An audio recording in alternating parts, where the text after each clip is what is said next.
Boa noite, pessoal. O nosso entrevistado foi o Nildo Hardman, um empresário de 48 anos que já atua no mercado desde os 16, com diversos negócios. Entre eles estão um escritório de advocacia voltado para a área de tributos e também um restaurante. Atualmente, ele trabalha no Grupo Prisma, uma empresa especializada na elaboração, captação e execução de projetos culturais, sociais e esportivos, viabilizando nas mais diversas áreas, desde entretenimento, lazer, esporte até eventos, programas de desenvolvimento e ações sociais. Entre os seus clientes estão a Ambev e o São Paulo Futebol Clube. Espero que vocês gostem da nossa entrevista. Então, iniciar a nossa entrevista. Estamos aqui com o Sr. Nildo Hardman. Você quer que eu desligue o ar-condicionado, para não ter o chiado atrás? Não precisa. Vamos agradecer primeiramente, gentilmente nos atendeu. E, para iniciar, que fatores o influenciaram a se tornar um empreendedor? Olha, isso eu acho que é uma coisa nata das pessoas. As pessoas, elas nascem para seguir uma situação de comando e outras de comandado. E assim acontece na sociedade como um todo. Os fatores de se tornar um empreendedor, a gente não consegue determinar quais são. Mas é lógico que tem situações específicas que te permitem iniciar um empreendimento pelas condições favoráveis que você encontra ali na sua frente. Então, são mais situações que fatores. Hoje você pode chegar e dizer assim, olha, eu vou abrir um restaurante, então eu vou abrir um restaurante com simplesmente isso. Por que abrir um restaurante hoje numa cidade como São Paulo, teve 20% de queda na frequência dos restaurantes, até onde isso vai? Não é tão simples assim. Então, eu acho que é muito mais de oportunidade, né? O oportunismo é o que mais conta nisso. E no início houve alguma inspiração para a iniciativa do negócio? Alguém da família? No meu primeiro negócio, especificamente, sim, porque a formação era jurídica, então o meu primeiro negócio foi exatamente um escritório na área de auditoria jurídica. E isso foi predominante para mim, para que eu pudesse seguir e construir alguma coisa nesse segmento. Mas eu acho que o disparo para o negócio, mais uma vez eu volto no oportunismo. Como hoje, é muito oportuno você trabalhar com as leis de incentivo num país que está tendo recordes de arrecadação. Então, se você tem recorde de arrecadação de impostos, obviamente que você tem uma tributação alta, você tem aí um valor que, se eu for falar para vocês, é uma coisa absurda. E é uma coisa que pouca gente conhece, pouca gente explora de maneira útil. É essa a situação. Os disparos voltam a ser as oportunidades. Que experiência anterior você teve antes de abrir o seu negócio? Eu nunca trabalhei como um funcionário. Desde os meus 16 anos de idade, eu iniciei a minha vida já trabalhando numa empresa que era familiar. E com isso eu aprendi uma lição com meu pai, que dizia assim, que é muito mais difícil mandar do que ser mandado, e é a mais pura verdade. E a minha experiência desde os 16 anos foi essa, de poder, de sempre ter a possibilidade de abraçar aquilo que eu estava fazendo, mas de uma forma de comando, e não uma forma de comandado.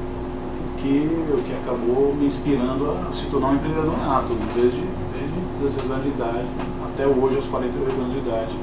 Sempre foi assim.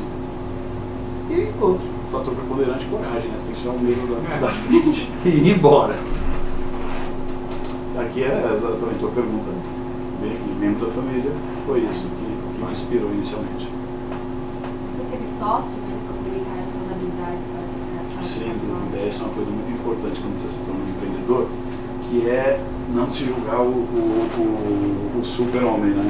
Você não tem todas as habilidades, ninguém tem todas as habilidades. Você sempre necessita de sócios. Jamais você vai ser um empreendedor em que você consegue dominar todas as áreas do negócio que você se dispõe a fazer. Então você precisa de sócios. Tive sócios em todas as situações. Jamais fui sozinho. Eu, infelizmente, não tenho essa aptidão, nem conheço ninguém que tenha 100% de aptidão, não dá.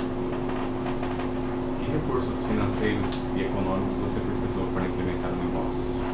A primeira coisa, quando você vai iniciar um negócio, você precisa estudar o mercado, entender o que vai custar esse esse negócio para você entender exatamente qual vai ser o retorno que isso e o tempo que isso vai dar de volta. Então, perguntar qual é o recurso especificamente vai depender muito dos negócios que eu abri na vida. Posso falar especificamente do empreendimento Recanto das Palmeiras, que é a Carvalho e Hardman, que é essa empresa que eu criei e que nós tivemos que entrar com um recurso altíssimo, porque era um empreendimento de construção de um condomínio, um loteamento que tinha formato de condomínio, com várias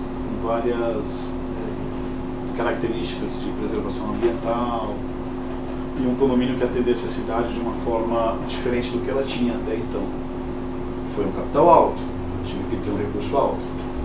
Já na área tributária, o meu recurso foram 2 moedas de 25 centavos, mas eu estava duro pra caramba, e eu chamei um amigo meu que era o Carlos Roberto, e eu falei, Carlos, estou com uma ideia aqui na área de planejamento tributário e recuperação tributária, e eu preciso de uma única coisa, que a gente precisa reconhecer firma para poder reconhecer as firmas do contrato social e a gente tocar isso, porque o esforço era puramente intelectual. Então o meu recurso era um recurso próprio, um recurso pessoal meu. Vai depender muito do negócio, do segmento que você vai pretender desenvolver. E você tinha um plano de negócio, um planejamento? Sempre necessário. É necessário que você conheça o mercado profundamente, que você conheça a atividade que você vai desenvolver profundamente, que você entenda as necessidades do mercado profundamente, e ainda assim é possível de erro. No empreendimento Carvalho e Hardman, numa cidade de 10 mil habitantes, nós descobrimos lá que os loteamentos eles eram construídos com um tamanho muito pequeno. Então as pessoas naquela cidade elas construíam 100% do terreno, que prejudica a qualidade de vida. 100% do terreno, esquece da área da área ambiental, você não tem um jardim, você não tem nada, sem contar que fica uma coisa muito feia. E as pessoas lá reclamavam muito que não existia lote maior para eles construírem casas mais bacanas. E esse foi o principal motivo para se construir um loteamento onde nós tínhamos terrenos que iam de 450 metros a 1.100 metros. Uma coisa muito grande, muito monstruosa. E achávamos que era um grande negócio. Não foi. Apesar de ter vendido tudo, não foi. As pessoas então começaram a ficar muito grande. Nossa, não tem como. E ele foi um erro. E nós antes estudamos isso na cidade e vimos essa necessidade. No entanto, falhou. Vendeu-se tudo, não se perdeu dinheiro, mas não foi como esperado. Então é muito importante que você tenha um plano de negócios e que você tenha também uma provisão de eventos que podem ocorrer como esse, que foi o meu, nosso. Você tem que estar preparado para essas situações. Então conhecer a atividade, ter plano de negócios, ter plano de vendas e conhecer o mercado são os fundamentos principais de um empreendimento, qualquer que seja o que você vai fazer. Qual é o lado positivo de ser empreendedor? Puxa, o lado positivo de ser empreendedor, né? Eu brinco que o lado negativo é assinar cheque de 13º salário. Eu nunca ganhei é uma palavra péssima para fazer trabalho de faculdade. Jamais ganhei 13º salário, jamais ganhei férias. Não, brincadeira. Eu acho que o dinheiro é sempre muito necessário para a vida da gente, porque a gente não come vento. Eu acho que tem que ser assim. Mas você contribuir favoravelmente para a tua realização pessoal é uma coisa que depois dos 40 anos, que eu falo que é metade da vida, foi muito importante para mim. Você deixar a sua história, você de alguma forma contribuir com o teu país, contribuir com a sociedade, contribuir de uma maneira bacana, esse é o principal motivo do empreendedor, né? A realização profissional é uma coisa muito satisfatória. Para mim, tem gente que diverge, que acha que é o dinheiro, que ganha bastante dinheiro, etc. Lógico que o dinheiro tem que vir junto, né? Quando a gente perde. Mas qual foi o momento mais satisfatório?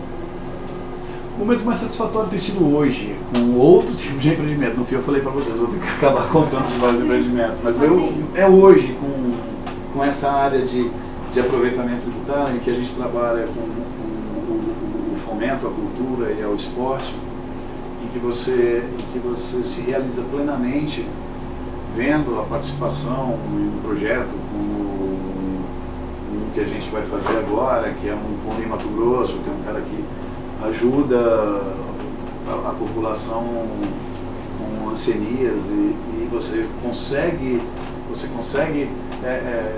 realizar um negócio através de um trabalho totalmente legal, um aproveitamento de imposto muito perfeito, coisa que o governo não faz com a gente. E aí você vê aquilo lá construído. Esse para mim, Nildo, foi o momento mais importante da minha vida, em termos de ver aquilo e saber que você realmente está contribuindo socialmente para esse país, de alguma maneira. Tem outros momentos que também foram super satisfatórios em termos de ganho financeiro, né?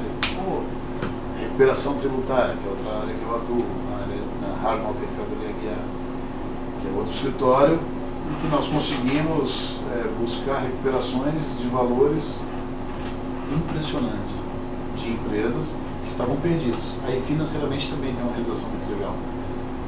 Mas aí eu acho a realização pessoal na área de esportes e cultura mais interessante. Você citou o 13º, né, como sendo uma coisa ruim, a brincadeira, faz parte. Mas qual realmente é o lado negativo do ser empreendedor? O lado negativo do empreendedor é a responsabilidade que ele tem, porque recai totalmente sobre você. Eu não sei se algum de vocês já foi empreendedor na vida, mesmo que seja numa fábrica de pipa ou não. A responsabilidade é toda sua, o peso é todo seu.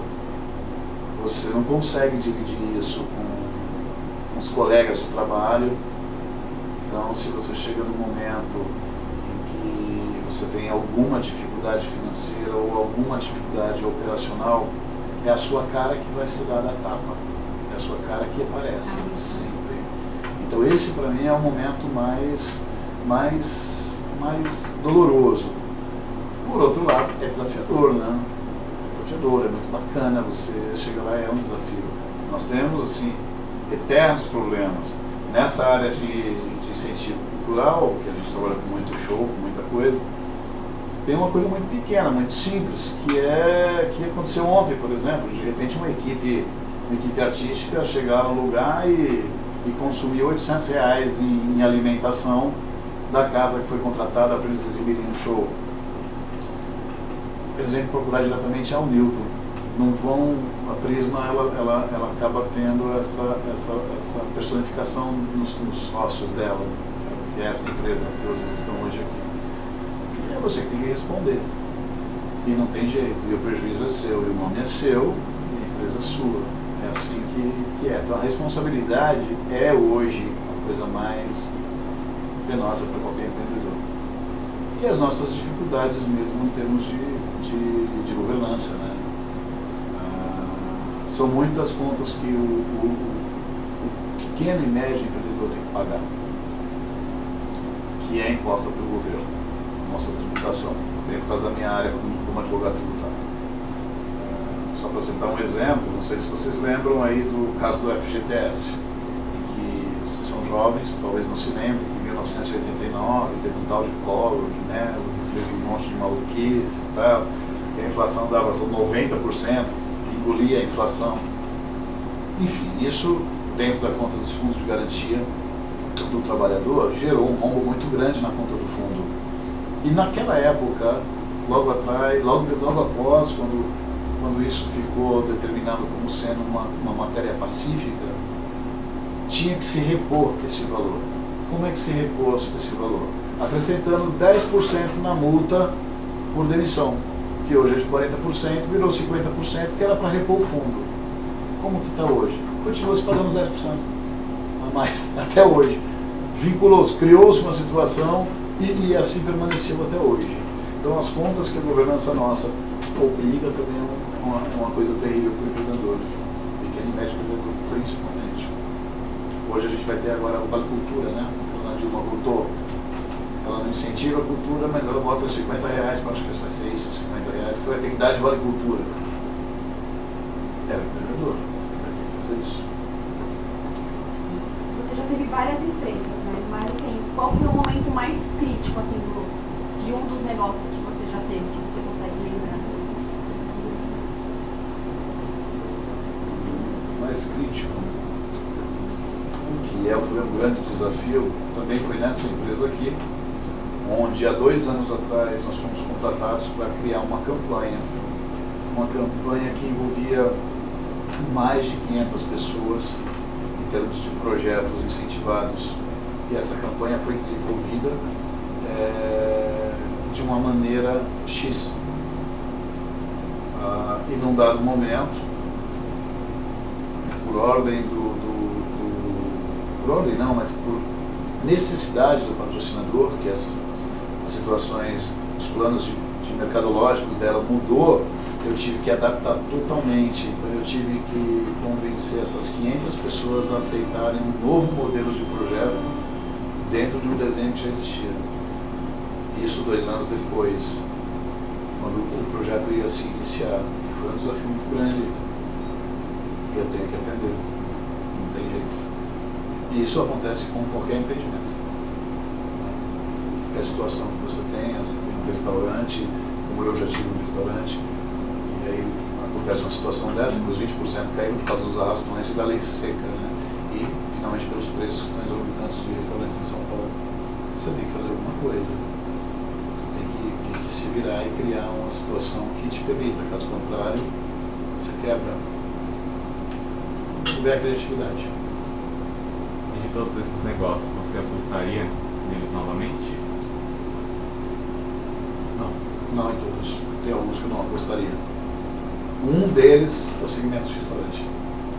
São Paulo é uma cidade muito cruel por isso, né? As coisas duram mais ou menos 2 anos.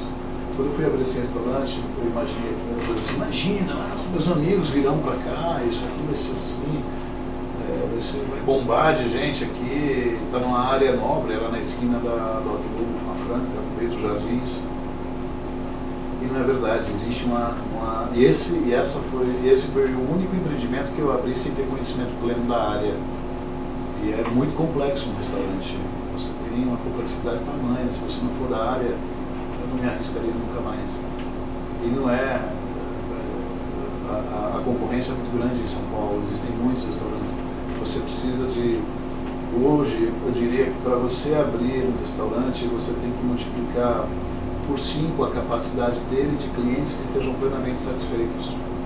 Você tem um restaurante de 100 lugares, você tem que ter talvez 500 clientes muito satisfeitos que voltem sempre, porque as pessoas não voltam sempre pela grande diversidade de restaurantes que existem.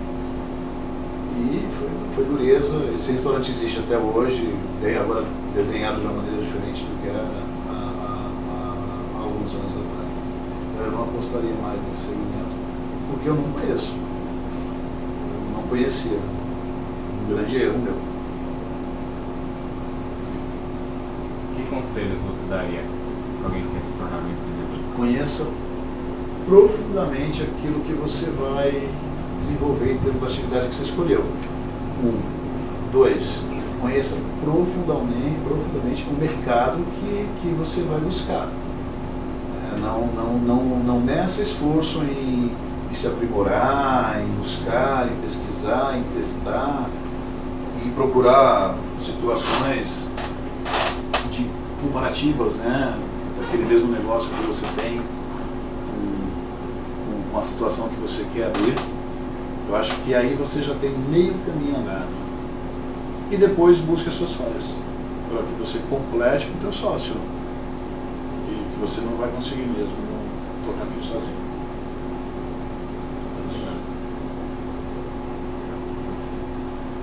Obrigado, gente. Essa foi a entrevista com o Nildo. Espero que vocês tenham gostado. Muitas histórias para quem quer se tornar um empreendedor. Estamos adquirindo também muito conhecimento com essa entrevista. Quem que vai ser entrevistado aí de vocês? Qual que é o curso de vocês?